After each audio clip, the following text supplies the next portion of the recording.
we will be investigating radical expressions.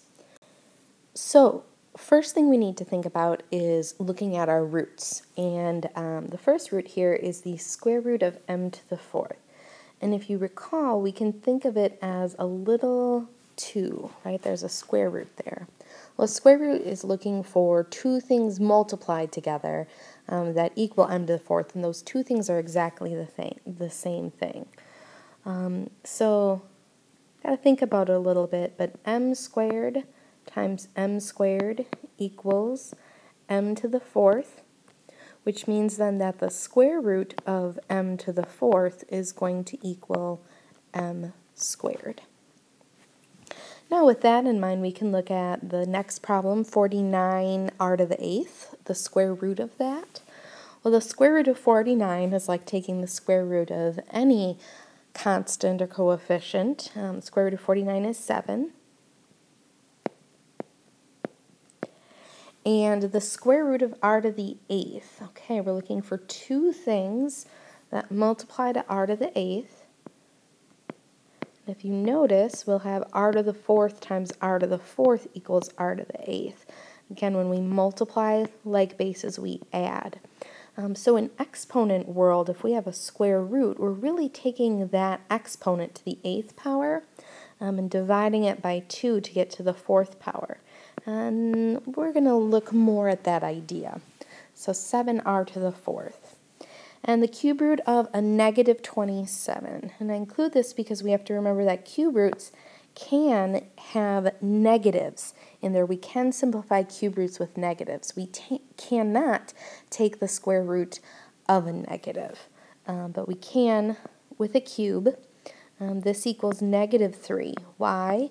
Negative 3 times negative 3 times negative 3. A negative times a negative is a positive. Positive times a negative is a negative. And 3 times 3 times 3 is 27. And that's why we can take that cube root of a negative.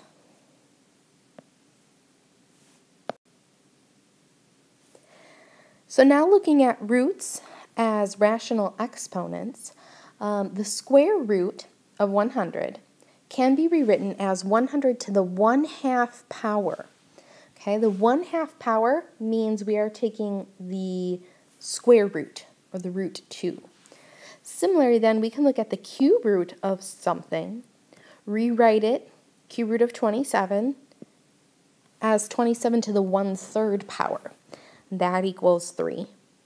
Or we can start at the fractional power, 1/4, look at 16 to the 1/4 power, rewrite that then as the fourth root of 16. Either way, we get to 2. So our rule in rewriting rational exponents is that anything to a fractional power, the numerator is what you are raising that power to, and the denominator is taking the root. And we can look at this in two ways. We can either look at this, and I'm going to use 8 to the 2/3 as an example. Again, the root that we are taking is the denominator. We're raising it to the numerator.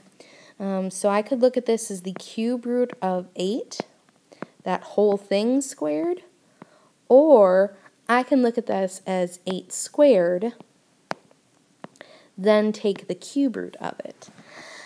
So 8 squared is 64.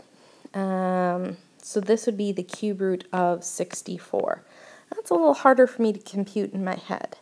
But let's look at this. The cube root of 8 is 2. And 2 squared, I know, is 4. That was a little easier. So for me, it's easier to break it down, taking a root first and then raising it to the power. But sure enough, if you look up the cube root of 64, it is 4. Let's look at some examples here. Negative 64 t to the 9th to the 1/3 power. There's two ways we could look at it. The first way is to think of this problem Back to our exponent rules. And our exponent rules would tell us to distribute, but that's kind of weird because we wouldn't necessarily distribute, negative 64 to the 1/3, t to the 9th to the 1/3. I might look at this as the cube root of a negative 64 t to the 9th. And then I can see that the cube root of negative 64 is a negative 4. The cube root of t to the 9th is t to the 3rd power. But if we isolate just this t to the 9th to the 1/3 power, our exponent rules say power to a power you multiply. So that's where we get t to the 3rd power. So either way you need to look at these things. 27 a cubed b to the 9th to the 2/3 power. I'm again going to write this as a cube root of 27 a cubed b to the 9th power. Then I'm going to raise all this thing to the 2nd power. First taking the cube root of 27 is 3.